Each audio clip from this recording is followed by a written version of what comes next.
E o Iluminismo é um movimento filosófico que apresentou novas possibilidades via racionalismo de enxergar o mundo. É sobre isso que a gente vai começar a conversar um pouquinho, tá?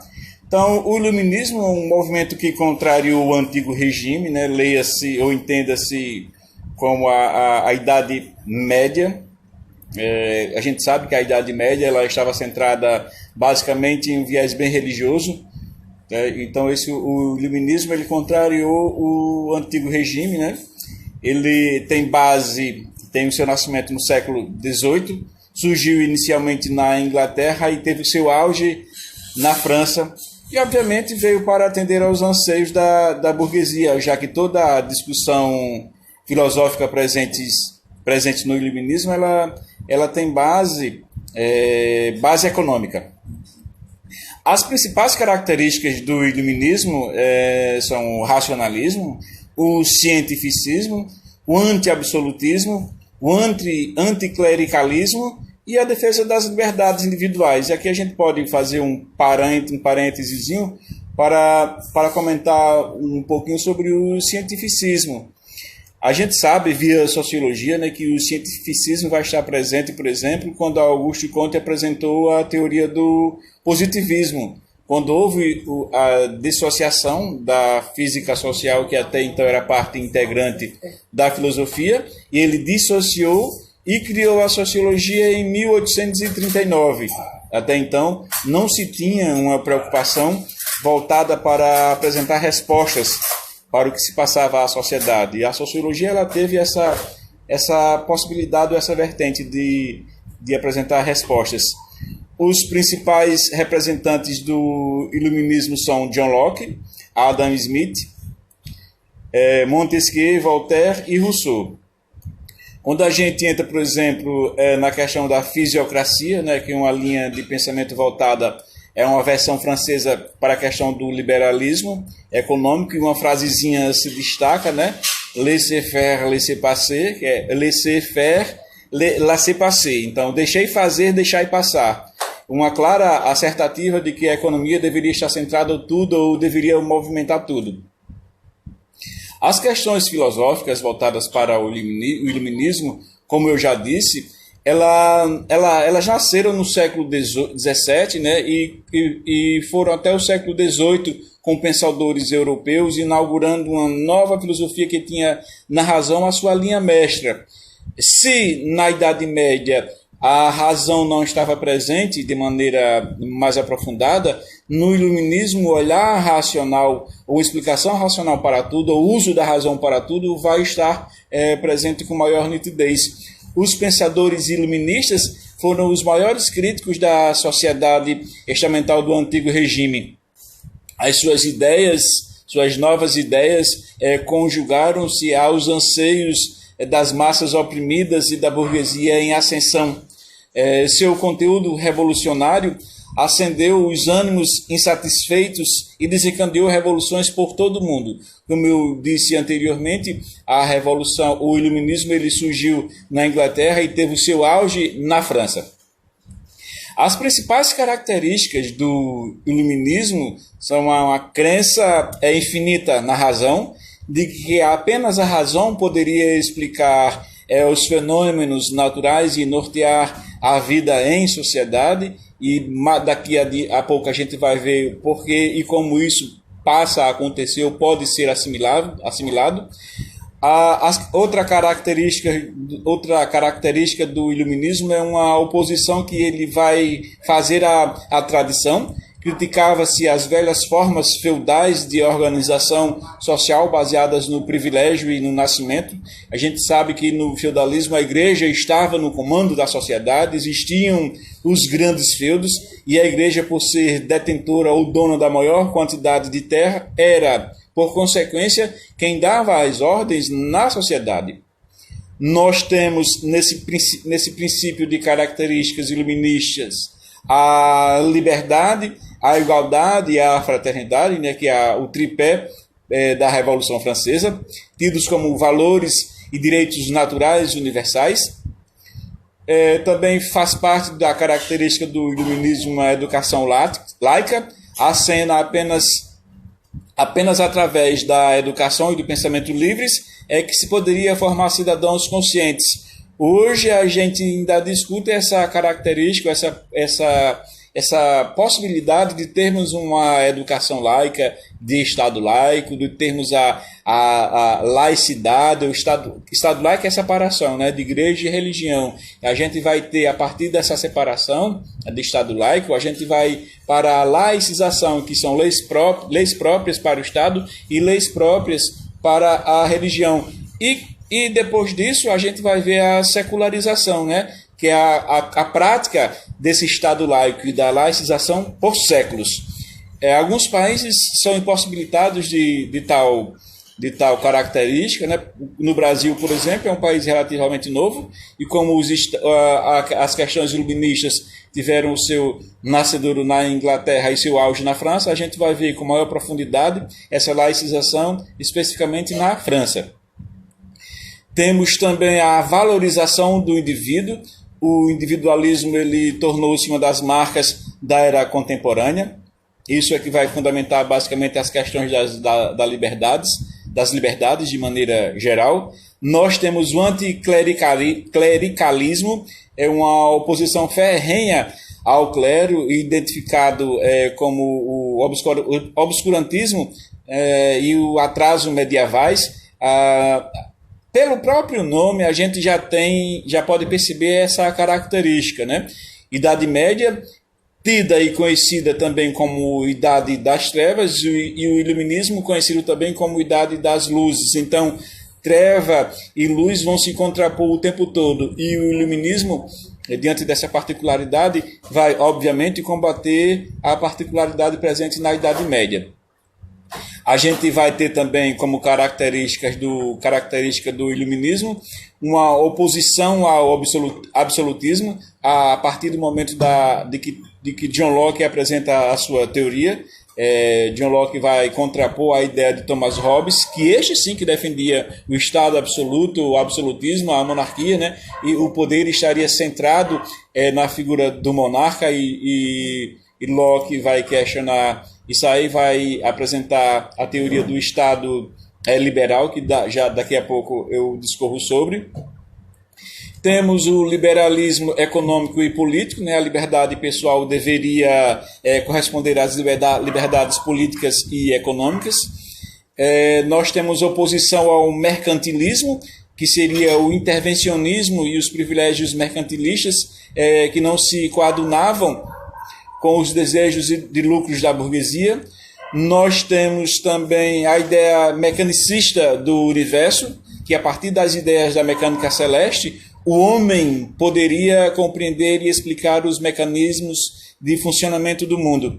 Nós temos também Deus como o grande relojoeiro, uma nova ideia da religião, e de Deus pôde ser concebida graças aos avanços científicos e tecnológicos no período.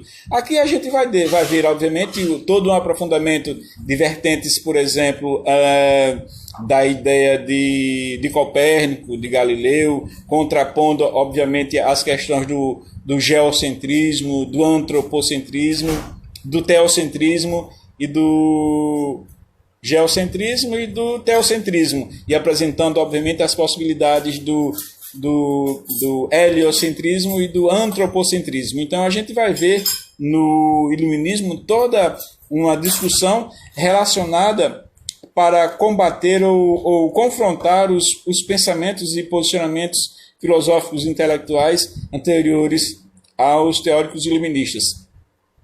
Os precursores, um dos principais, né, precursores ou nomes do Iluminismo, John Locke, no livro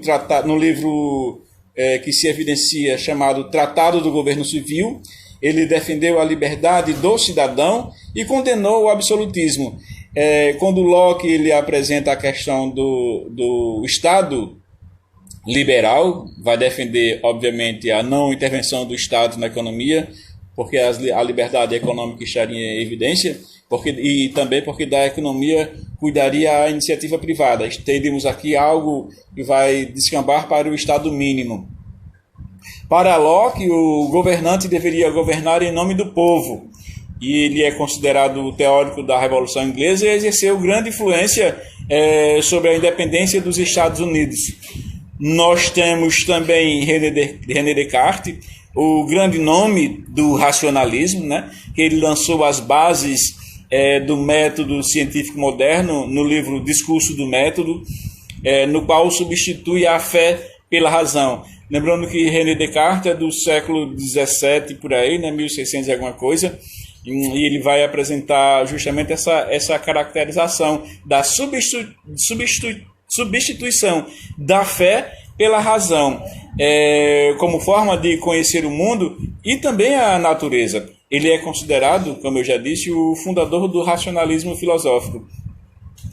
Uma das características do pensamento de Rousseau ou de Descartes está na frase, né? Penso, logo existo. Essa frase por si só implica dizer que a razão estaria centrada em toda a sua, digamos assim, leitura de mundo. Para Descartes, obviamente, em outras palavras, que eu estou dizendo aqui, né? Eu posso duvidar de tudo, até do meu próprio pensamento. Se fizer assim, ou se eu proceder dessa maneira, eu existo. Daí a frase, penso, logo existo. Então, se nós conseguirmos pensar alguma coisa pela razão, obviamente, a gente chegaria à verdade e conheceria o mundo e a natureza, segundo o que se apresenta, né, na teoria de René Descartes. Nós temos, sequenciando a linha dos principais teóricos ou pensadores do iluminismo, nós temos, e aqui antes de falar em Montesquieu, eu vou voltar a John Locke, né? Quando no livro Tratado do Governo Civil, ele defendeu a liberdade do cidadão e condenou o absolutismo. A gente pode ter aqui um link voltado para a concretização ou efetivação das constituições de maneira ampla, de maneira geral. Tá? Quando, por exemplo, discute-se via Constituição, né, do Brasil, Constituição Cidadã de 1988, que o cidadão ele é livre, essa liberdade não seria plena. Nós teríamos uma liberdade limitada com base no que vai apresentar, obviamente, John Locke. Mas claro que esse pensamento ele foi aprimorado, foi aperfeiçoado, mas toda e qualquer Constituição, de alguma maneira ou de outra, vai acabar contemplando a teoria de John Locke acerca da liberdade do cidadão. Quando a gente passa para outro teórico clássico do iluminismo, como, por exemplo, Montesquieu, quando ele escreveu o livro do Espírito das Leis e projeta a ideia da divisão dos poderes, a gente vai ter, e analisando a nossa realidade, que a gente conhece bem, né, nós vamos ter a certeza de que, naquele tempo, via Rousseau, já se apresentava a necessidade de termos a divisão de poderes para que o poder não fosse absoluto, como John Locke vai criticar, né, o absolutismo. E essa divisão veio para inibir que um poder seja, digamos assim, contrário ao pressuposto de liberdade. Uma frase de Montesquieu que se evidencia é assim, que o poder existe para frear os abusos de outro poder. A gente pode ver isso quando a gente analisa, por exemplo, a particularidade que ocorre no Brasil. Nós temos o Supremo Tribunal Federal tentando evitar abusos que possam ser cometidos pelo governo federal. E assim vai. Tá? Então, o poder existe, segundo Montesquieu, para evitar abuso praticado por outro poder. Então, no livro do Espírito das Leis, ele vai, obviamente, acrescentar muita coisa, ou escrever muita coisa, e vai apresentar também algo que vai estar inserido no direito propriamente dito, quando ele trata das leis. Então, quem tem, obviamente, o interesse no curso de Direito, vai ver ou compreender que Montesquieu ele deve ser um teórico que vai, obviamente, ser lido, discutido, pesquisado, analisado, para que vocês possam, no curso superior de Direito, ter uma noção básica sobre a divisão de poderes que a gente tem. Quando a gente pensa na particularidade envolvendo o executivo, o legislativo, o executivo, o judiciário, segue, obviamente, essa particularidade que eu acabei de dizer a vocês. Um poder existe para frear ou inibir ou coibir os abusos praticados por outro poder. Tanto que a principal característica do poder legislativo é legislar, obviamente, elaborar leis e fiscalizar o executivo. Para que... obrigado, professor Etevaldo, também sou seu fã. Nós, obviamente, que eu não me enquadro, não chego aos seus pés, mas eu estou tentando, eu chego lá. Obrigado pela presença, professor. Então, quando a gente pensa nessa particularidade envolvendo a divisão de poderes, toda essa discussão ou esse cenário está presente na obra de Montesquieu. Outro teórico que se destaca nessa questão do iluminismo é Voltaire, francês Voltaire. Uma frase dele, que eu gosto de usar essa expressão, né, é uma frase que está estampada nas redes sociais, em camisas, em para-choque de carros. Posso não concordar com a sua palavra que dizes, mas defenderia até a morte o seu direito de dizê-la. Então, isso se volta, obviamente, para a questão da liberdade. E é um momento que a gente vive também. Quando a gente tem, por exemplo, um presidente da República mandando repórteres calarem a boca, cale a boca, cale a boca. Então, ele não está nem aí para a questão da liberdade, contrariando, obviamente, toda a teoria que vai fundamentar e embasar a Constituição brasileira, a Constituição cidadã, no que diz respeito, no que tange à liberdade. Repetindo a frase de Rousseau ou de Voltaire, posso não concordar com uma só palavra que dizes, mas defenderei até a morte o seu direito de dizê-la. Então, casa perfeitamente, ou pode ser exemplificado com o momento em que a gente vive, onde a liberdade de expressão está sendo posta em xeque e não se abre espaço para o devido valor do que um cidadão ou outro pode pensar acerca, por exemplo, de administração pública, de um governo, sobre saúde, sobre tudo. Nós temos também outro teórico que vai se destacar no iluminismo, é o Jean-Jacques Rousseau, escreveu, destaco aqui duas obras, né, o Contrato Social e Emílio. Na obra do Contrato Social, ele lançou as bases da democracia moderna. Lançou algo aqui, senão eu vou ter um treco aqui na garganta, tá? Um momentinho.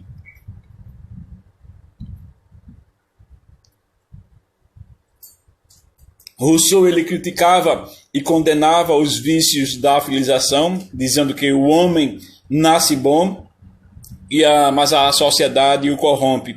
A gente poderia discutir um pouquinho sobre essa frase, né? Por que o homem nasce bom e a sociedade o corrompe?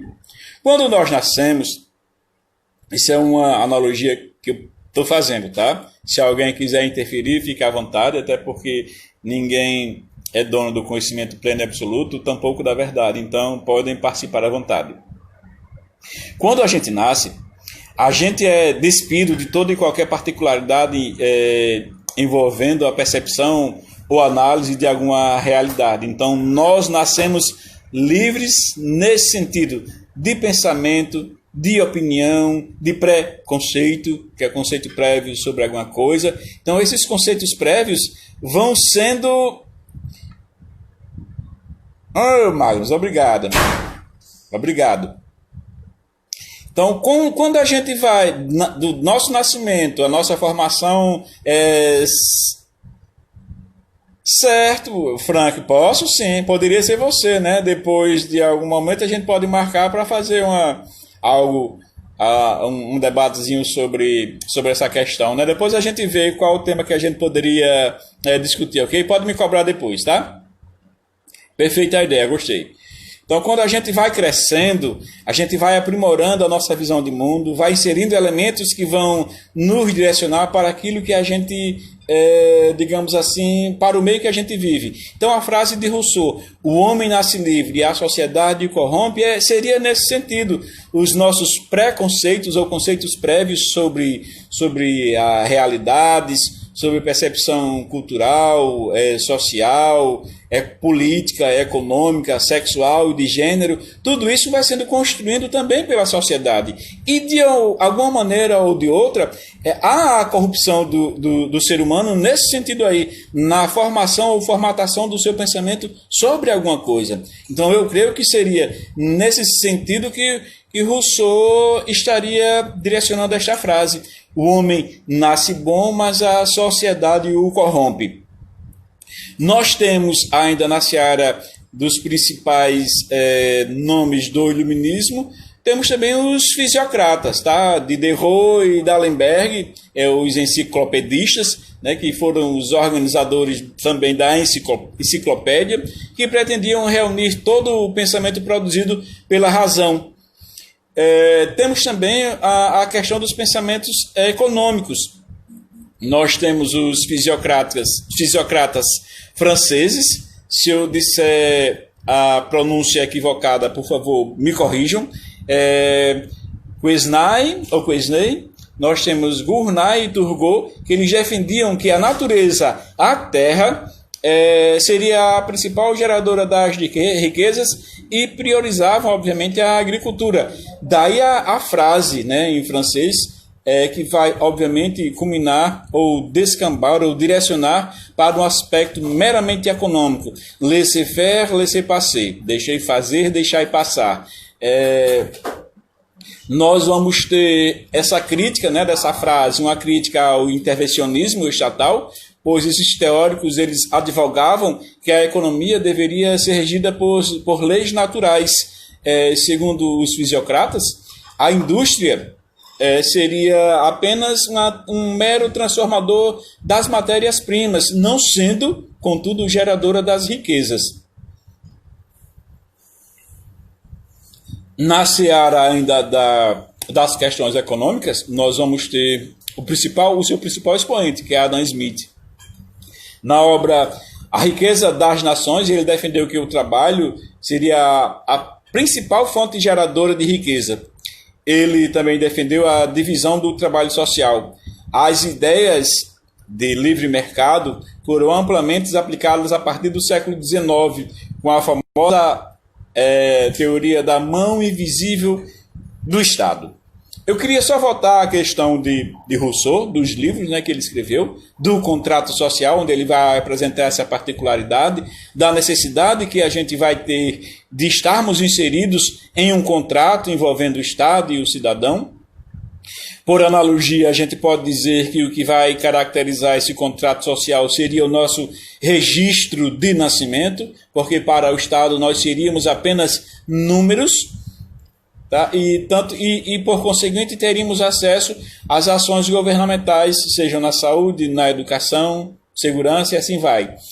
Tanto que quando a criança nasce e não tiver, por exemplo, o registro de nascimento, essa criança não terá direito a desfrutar, entre aspas, né, da saúde pública.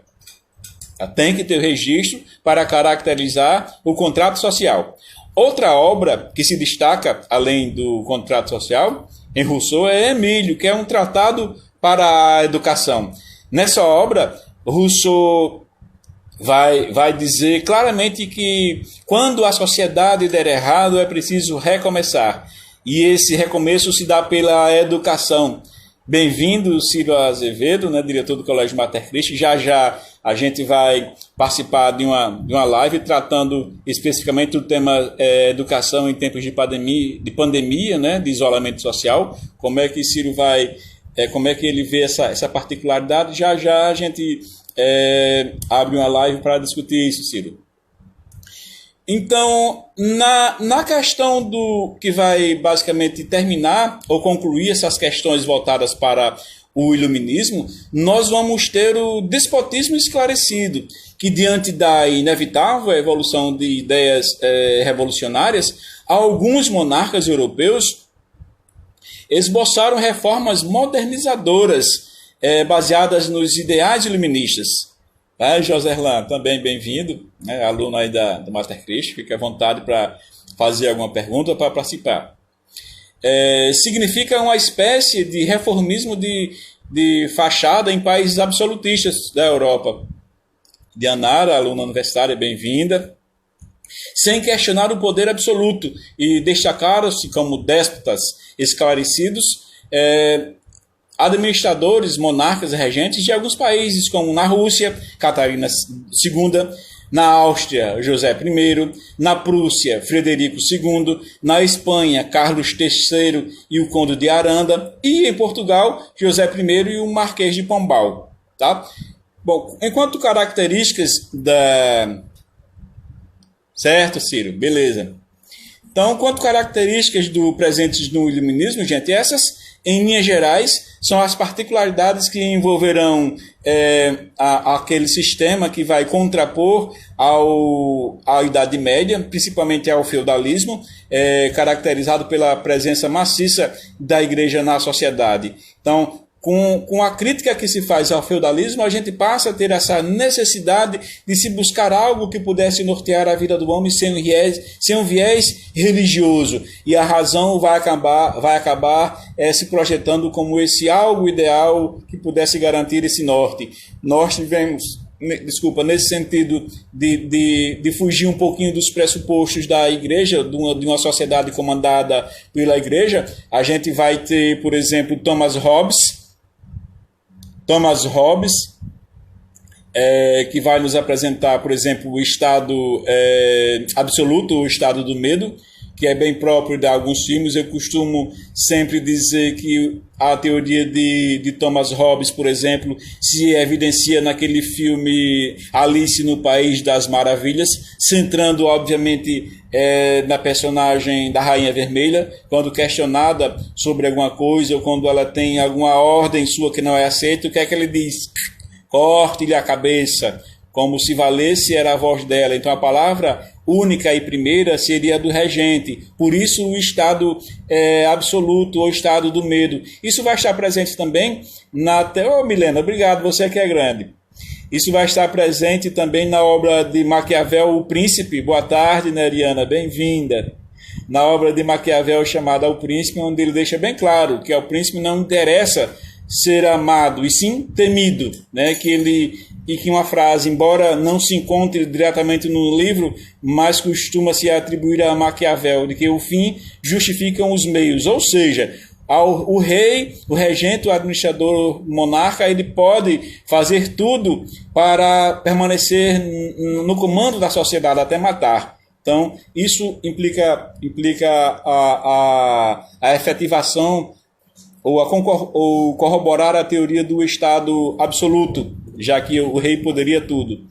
Sequenciando nessa teoria de contrato social, nós temos o Estado do medo. Agora vamos para o Estado liberal com Thomas Hobbes, com John Locke, que ele vai, obviamente, defender o Estado liberal, da não intervenção do Estado na economia, porque da economia cuidaria a iniciativa privada. Tá? Então, Hobbes, como eu já disse anteriormente, ele vai iniciar essa seara contrapondo, logicamente, a questão do Estado absoluto de Thomas Hobbes. Sequenciando na teoria dos Estados, pois é, Milene, pois é, exatamente. É o que eu estava acabando de dizer, né? Esses teóricos do iluminismo, os exemplos maiores que a gente poderia apresentar estão no Brasil. A questão da não garantia da liberdade de expressão, como, por exemplo, na obra de Voltaire, né, que ele vai defender essa questão da liberdade de expressão. E a gente vê, por exemplo, alguém mandando repórteres calar a boca, nos mostra perfeitamente essa questão de estar alinhada com o contexto atual, especificamente no cenário político brasileiro, né? E, por último, a gente vai ter a questão de Rousseau, do Estado democrático, que para ele o poder emana do povo e esse Estado seria democrático e representativo. Para a teoria de Rousseau, quando a gente vota em alguém, nós estaríamos transferindo para o eleito os nossos direitos, para que os direitos fossem concretizados. Daí a ideia da representatividade. E o poder emanava do povo justamente nesse sentido do voto, de garantirmos a alguém a concretização dos direitos da sociedade. Tá? Beleza? Eu fui claro, gente? Eu espero ter atendido às necessidades que vocês buscam, tá? E qualquer dúvida, eu estou aqui à disposição de cada uma e de cada um, caso precisem de algum esclarecimento adicional, tá?